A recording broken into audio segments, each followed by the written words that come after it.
Hello and welcome to Changemakers. In this show, we have interesting conversations with people in our community who are making a change, making a difference, making an impact. Our guest today is Rob Sidon, owner, editor, and publisher of Common Ground, which for 37 years has been this iconic publication in the San Francisco Bay Area covering issues around eco, health, and wellness. Rob, welcome to the show. Thank you, Gopi. It's great to be here. Thanks again. So, in a world with thousands of magazines, Common Ground is one more magazine. But what is its focus? What is its reasons for existence? Well, it's a bit of a pioneer, and as you identified, sort of the eco, health, wellness. You can almost add the yoga, the alternative space. And it started in 1974 in the Bay Area, and it really is designed to be a local magazine. It's somewhat unique in the way that it marries a lot of the new ideas that I think are bred here in the Bay Area. It's something that we're quite proud of, actually. Yeah. I think in many ways the Bay Area is a bit of a beacon to the rest of the world for a lot of progressive thoughts that end up disseminating out into the world. And it's a place where buzz kind of builds. So we want to be sort of at the cutting edge of what's going on and reflect that. Absolutely. And who reads it? Well, it's a Bay Area magazine. It is available online, so at commongroundmag.com anyone can see and you can read the whole magazine online. But it's basically distributed through Bay Area outlets, and the greater Bay Area being as far south as Monterey, Carmel, and as far north as Sonoma and the whole East Bay. So it's picked up at yoga studios. It's picked up at Whole Foods. It's sort of like the Whole Foods shopper kind of profile. The demographics are hard to know for sure, but we think it's people that are young and old, wealthy and not so wealthy, but they share a common ideal about all sorts of things, whether it's they prefer organic food, they probably have a certain bent towards spirituality, they might like yoga, they might like the arts. It's a kind of a progressive mindset that I think it's the Common Ground reader. It's hard to know exactly, but I think you can sort of imagine the type if you go to Whole Foods. Absolutely. I mean, not to put a label on anything, should we call them the Metro Spirituals? Yeah, maybe. Yeah, that's a good one.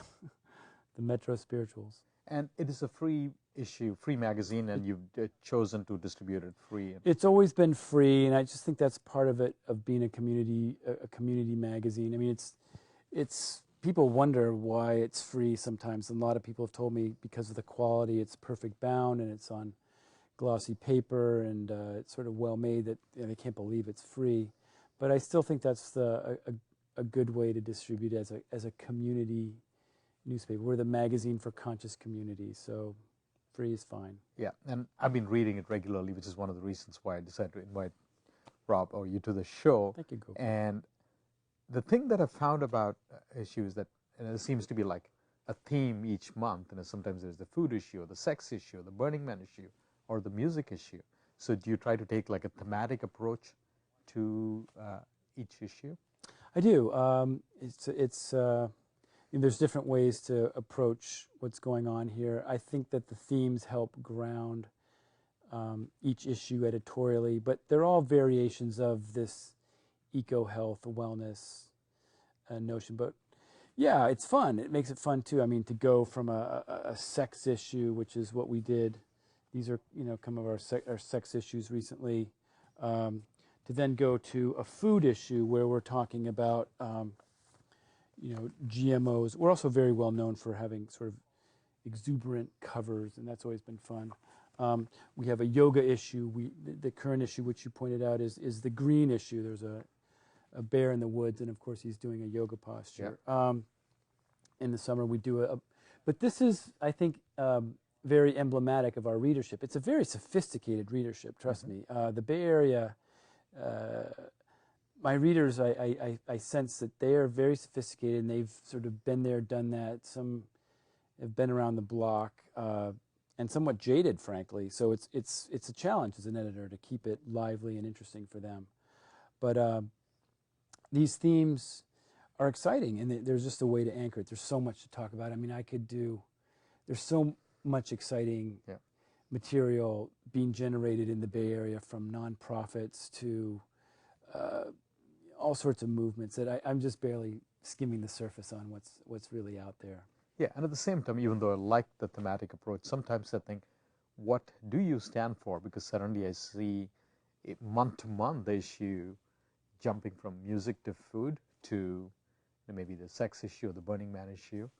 And so then I wonder, like, do you have an approach, or is that by intention that you try to span so many topics and not try to be boxed into one category? Well, I think this is what our readership seems to respond to and likes. It's like, if they want just yoga, they can get their Yoga Journal magazine. Now, we have yoga in every issue. We have food in every issue. We have all sorts of cutting-edge topics in every issue. But I think the life of a yogi, if you want to use that expression, is far greater than just yoga and postures and such. They're interested in sex. I mean, and we don't do sex in a way that's very lurid or anything like that. It's very sort of sacred and spiritual. Yeah. Slow sex, sacred sex. It's not all about. It's hard. It's not about titillation, but it's part of our lives. And I think the jump from a sex issue to a food issue is fairly natural. I mean, what are the two things that we're the most interested in? I mean, the food issues. That's a dramatic shift right there. We'll just talk about it. The sex issues, very enjoyable. Obviously, there's so many great topics and art that can go with it, and I think we cut an edge there. But then you go to issue-oriented editions like the food issue, where I think we really take a very hard stance on genetically modified food, GMOs, and I can tell you can imagine in my position a lot of causes come my way. Yeah. I hear about all sorts of causes. You can imagine books and all sorts of things, but one that really caught my attention was this whole notion of genetically modified food. Yeah, tell us about it. So what is your editorial position on GMOs? Well, I mean, it was one of personal revelation when I realized really what was going on with genetically modified food. I didn't really know, and I realized that I was not alone. I don't know if you know, but if 95% of the corn that we eat is genetically modified, it's in high fructose corn syrup, which is everywhere. It's in the food that the cattle graze on and such. So you're eating food that's genetically modified. It's not really from you. It's not very healthy. And I think people should know about that. I think for me, that in that particular instance, what upset me was that I'd been eating genetically modified food unknowingly, and while we have all sorts of choices in life, like I can decide to not drink my water out of a plastic bottle or something like that, or I can choose my diapers to be, eco or not. The notion that I'd, for the last 10 years only, been eating food that had been genetically modified and somewhat untested, yep. Felt like I was being dosed a little bit, and I felt that was, fundamentally uncool, and that there should at least be labeling about that kind of thing. But that's just one area in the food world that I think we're trying to raise awareness about, but there's all sorts of things. What other controversial editorial stance do you take? I'm sure you have an editorial position on many other issues as well. Frankly, not so much. I don't really. I try to reflect what I think is out there. I don't. Like I said, I don't get that involved editorially on a hardcore stance. Obviously, there's certain positions I fundamentally support. I'm about really promoting a certain level of consciousness. I kind of enjoy the whole premise of the ancient wisdom of the yogis, and I think we try to marry the green activism that's very important in the Bay Area with sort of the meditative heritage too that's been sort of fundamental in this part of in the Bay Area. Sometimes I think the theme of the magazine is sort of bringing marchers and meditators onto the same page. Yeah. Or sounds like San Francisco meets activists, meets yoga, meets meditation.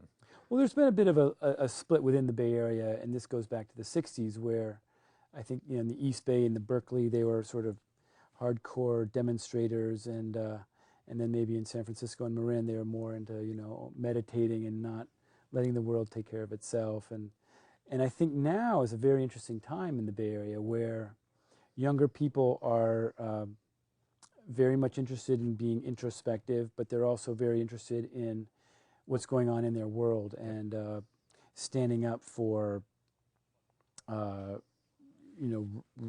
environment. I mean, we just did a big story on all these nonprofits here locally that are watching what's going on in the Amazon, and it's kind of incredible. I mean, there's a lot of eco-activism in the Bay Area. Yeah, it's definitely. exciting. This is the hotbed for sure. Yeah. So on the one hand, given that you target the conscious community, so to speak, and the yoga-based community, I guess the defining spirit of the magazine and the editorial staff must be one of peace and being centered. At the same time, I'm sure you stir up controversy all the time with the things you write. And so what are some of the controversies over the years that you stirred up, despite being a yogi-targeted magazine? I don't try to bop people over the head with any kind of spirituality. I think it's infused in the magazine in many ways, and I think it's designed to be accessible to everybody, whether you're an activist. I mean, I think controversy, I think when we went to do some of the yoga covers, I noticed that, and you've got edgy covers, like that was the special this issue was our special issue on Yoga with, Month, with September being Yoga Month, yeah. and then so a couple of yogis being naked and doing acro yoga made for a very popular cover.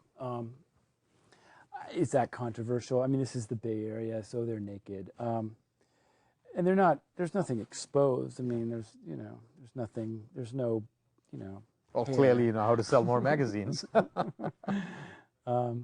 think that's about as controversial as we get. I mean, it depends on what your political view is. I think that, but I don't think we're really rightist or leftist. I don't think GMOs, for example, that's our food. That's our food supply. I don't think that divides down the right or the left. I mean, I don't really go there that much. I'm not. I deliberately try not to be political, frankly. There's plenty of other magazines that do that kind of thing, and daily newspapers. And I think, if anything, our magazine is very positive and tries to shed a positive light on things and show the positivity and the hope of the alternative. Yeah, and what I've noticed is, as much as you don't want to be political, you also don't try to skew towards political correctness either, and you just state things as it is. There's a level of authenticity in your publication. Thank you. I actually respect a wide array of views. Personally, I lived all over the world before. I think that there's more to just one kind of thinking, and that, if you had to define it, I would say it's perfectly down the middle, the middle way, as the Buddhists say. Yeah. So one of the unique things I've noticed about your magazine is, in some ways, you're very traditional. Almost everyone in the publishing industry today has got an online component. They got blogs and they tweet about it, and they might have like an iPad or Android app. But you've still stuck to a very, very traditional format. And why is that? I think it's kind of funny. I am a little old-fashioned. I'm also part of an economy that's had to be cautious. I think that there's a place for print, and I'm proving that. So that means I've had to pare down. We don't have the big offices that we once did in San Francisco and such. I do a lot of it myself, so I don't necessarily have quite the bandwidth to do everything. The thing that's scary is I'm already working. I'm already working sort of overtime, Extraordinary amount of hours. And digital media is sort of never sleeps, and I already never sleep, so I don't know where it can go from there. But we're going to have a digital expansion. I mean, I think Common Ground Magazine, if you look at commongroundmag.com, you can see a very clean and simple replication of the magazine. Yeah. We're going to get there, but everything in its right time. I think that when we do it, I want to do it right too. I think I've been told over and over that we have a very unique property. No one's really quite doing this marriage of the local with the green and the yogic and just reflecting all the cutting edge things that are going on here. So it's a nice little niche to be part of, and I think there's definitely a lot of room for expansion on the digital area. And I have this great friend who works at Google, so he'll help me. Yeah. And often I've seen that, and it almost seems like targeted towards a sub-community, like this conscious sub-community. And for specialist magazines like this, usually there's a salon or there's a conference or there's a gathering of the community itself. Have you tried to bring the people together, both the readers, the writers, the people who advertise in these magazines, who provide services, around some sort of a common totem pole?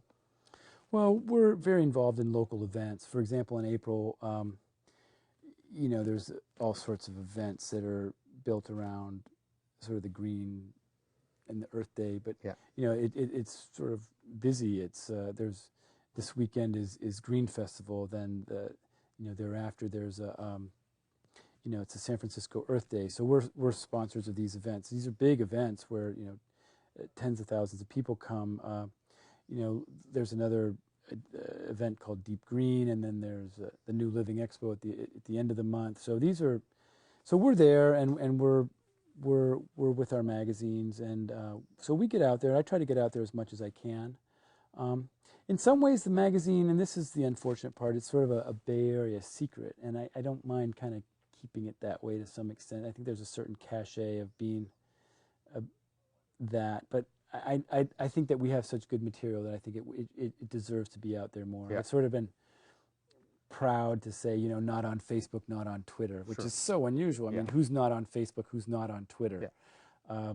We just, with all the events that happened recently in the Middle East, I finally broke down. This medium's amazing, Exactly.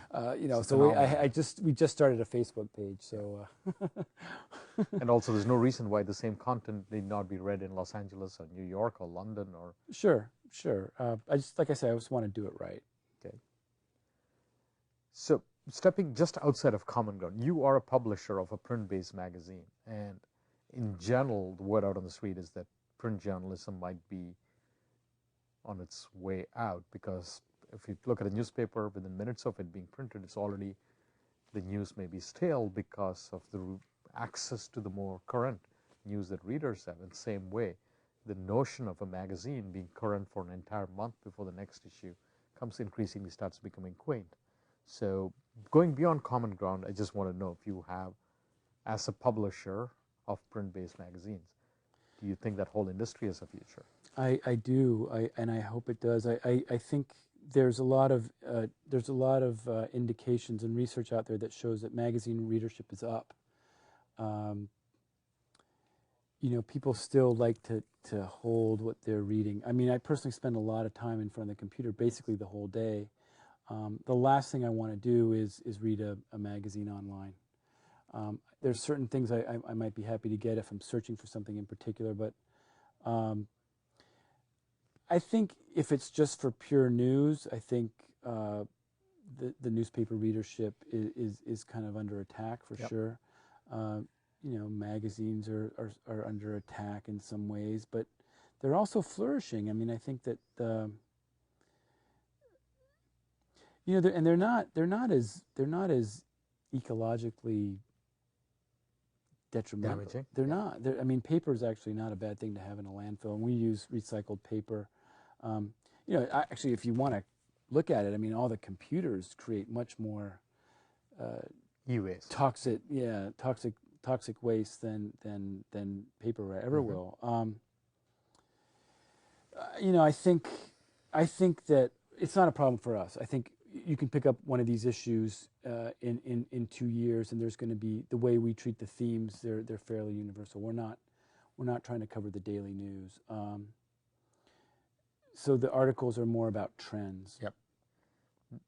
If you've been publishing for 37 years, I'm sure at some point you stirred up some controversy and there were upset readers or people in the community got upset about something and maybe marched on your office or something. Has that ever been the case?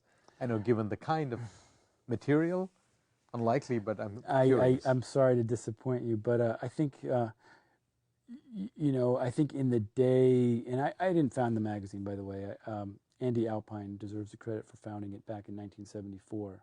And there had been a succession of owners in the last few years, of which I'm the last. Back then, they were promoting the big alternatives. I mean, I think they were, that was at the time of the personal transformation movement that was itself an outgrowth of the hippie movement in the early 70s. So it was kind of like the Est and the Estlins and those kinds of things. They were promoting alternatives. I mean, back then the alternatives were what, acupuncture. I don't know. I don't think anyone storms the doors. I think no, there's been acceptance about these kinds of things overall. I don't know, and I think the Bay Area has been really receptive to these kinds of things. I don't think. I think there's a lot of hunger for the alternative, and there's nobody storming down the doors. There's mostly people going, yeah, keep doing it. More. That this is what the world needs, and I don't see a lot of opposition to it, frankly. So I want to ask a question about your readers. I mean, clearly you must be well in touch with your customers, which is how all of these issues and themes come up. Why are all of the trends that you're seeing suddenly so fashionable and surging, whether it's yoga practitioners in the San Francisco Bay Area, the kind of people who are trying to increasingly eat very consciously? What is the tipping point that in the last few years has led a surge in all of the trends that seems to be echoed in your cover stories? A trend toward the green thing, maybe. It's green. It could be yoga. It could be like conscious health living. consciousness. Yeah. Eco wellness. All of these topics. I think that's a good question. I think over the years people have been trying to figure out how they can improve their lives. It's pretty natural. Maybe things haven't worked in the past. I mean, traditional medicine and the allopathic kind of, the way doctors prescribe drugs to heal the symptoms of things, but not necessarily get to the root cause of things, is backfired, and a lot of people realize that there's other ways. Drugs aren't going to solve the problem. I mean, you got to go deeper, and maybe it's changing your diet, and now there's a lot of sensitivity to all sorts of things. I think, the foods we eat, people don't want, 3 paragraphs of ingredients in a loaf of bread. Absolutely. I mean, it's kind of natural that, and now, there's a big emphasis on local. There's a lot of concern about the environment. So,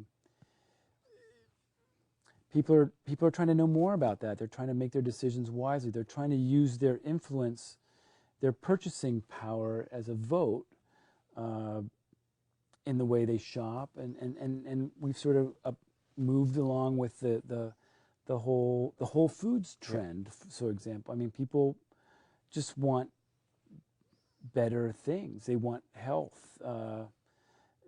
I think yoga is endemic of that. It's a whole mind-body thing. It's not just pumping iron or cardio, but it's inner wellness, so to speak. Yeah, I think it's if I'm sort of off on a little sidebar here, but I think it's sort of a rise of the feminine. Frankly, I think women have come. I think a lot of our readers are women, and they're the ones who are more embracing of these ideas. They just get it intuitively. Yeah, that's right. This is ancient wisdom, and this makes sense. So, what do you see the future of this magazine then? 5 years, 10 years from now, what we should be expecting Common Ground? Yeah, that's a good question about the print. I mean, I am so day to day. I wish I could answer you, Gopi.